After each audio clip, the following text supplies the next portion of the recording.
kekuatanku,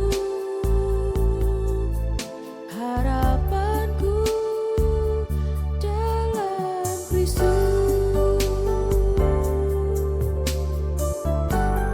Shalom saudara-saudara yang saya kasihi di dalam Kristus, bagaimana kabarnya?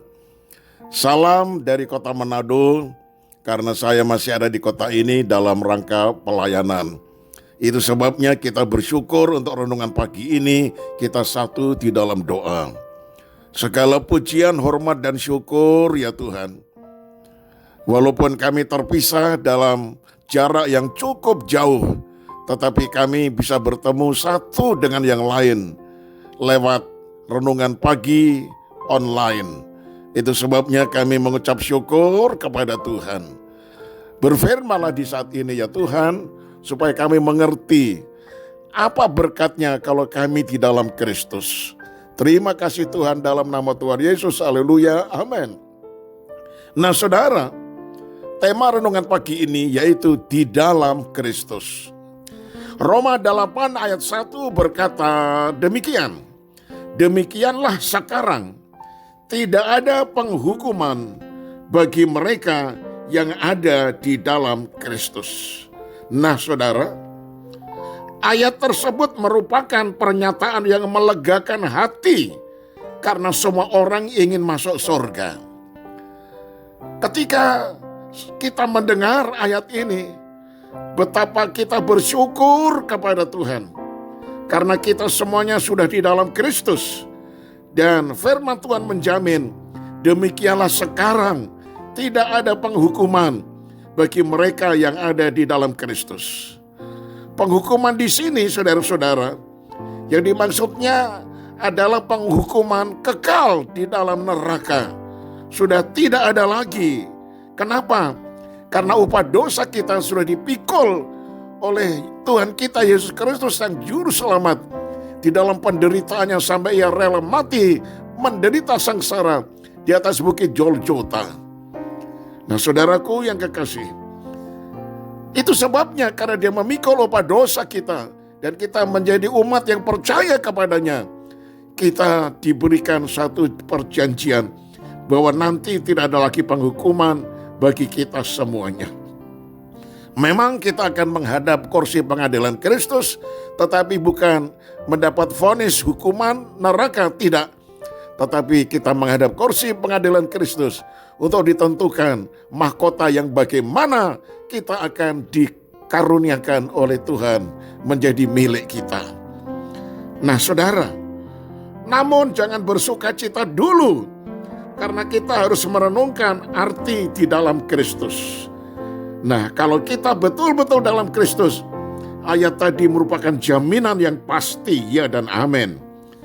Mari kita renungkan apa artinya orang yang di dalam Kristus. Yang pertama, yaitu orang yang percaya, yang betul-betul sudah mati dan sudah tinggalkan cara hidup yang lama, seperti nyanyian, ku telah mati dan tinggalkan cara hidup yang lama. Nah, saudaraku yang dikasihi oleh Tuhan, dikatakan barang siapa di dalam Kristus, ia adalah ciptaan yang baru. Yang lama sudah berlalu, sesungguhnya yang baru sudah datang.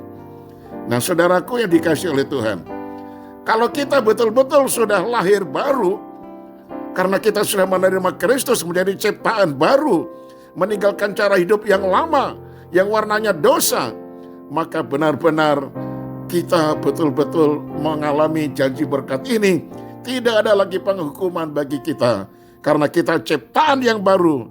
Kita benar-benar menerima keampunan dosa dan keselamatan. Yang kedua, apa artinya di dalam Kristus? Yaitu kita sudah dimerdekakan dari hukum dosa dan hukum maut.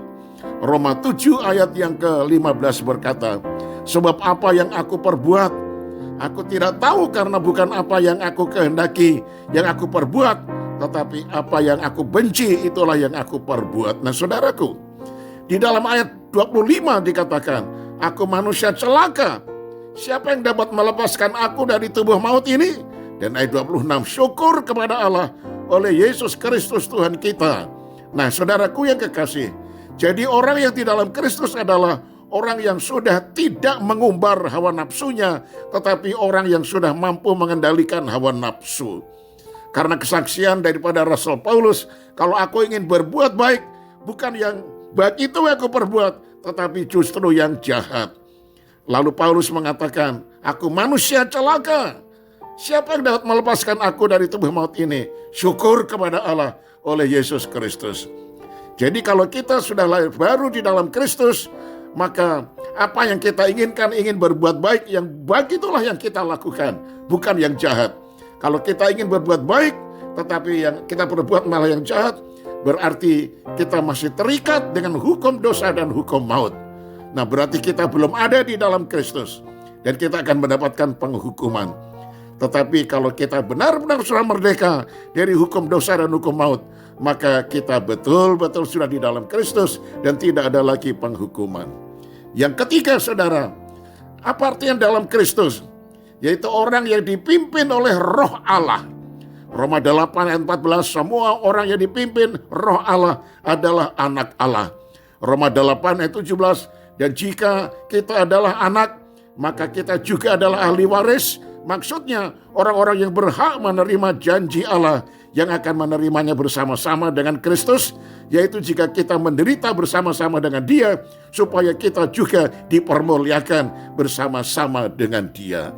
Nah, saudaraku, apabila ketiga hal tersebut di atas sudah terjadi, maka barulah janji Tuhan itu tergenapi. Barang siapa di dalam Kristus, tidak ada lagi penghukuman.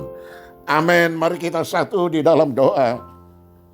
Segala pujian yang kami naikkan kepadamu, yaitu ucapan syukur kami. Karena kami yang sudah di dalam Kristus, yang sudah meninggalkan cara hidup yang lama, yang warnanya adalah dosa, yang sudah dimerdekakan daripada hukum dosa dan hukum maut, bahkan yang sudah dipimpin oleh Roh Allah, yaitu Roh Kudus, dan kami taat kepada perintah Roh Kudus, maka disitulah tidak ada penghukuman bagi kami. Terima kasih Tuhan, biar kami mengoreksi diri kami sendiri. Apakah kami sudah di dalam Kristus betul-betul, ataukah masih di luar Kristus. Itu sebabnya biar firman ini berkata-kata kepada kami, lalu kami mengoreksi diri kami. Terima kasih, kami serahkan keluarga kami sepanjang hari ini, usaha kami, anak-anak kami, semuanya Tuhan pimpin, jaga, lindungi, dan pelihara kami.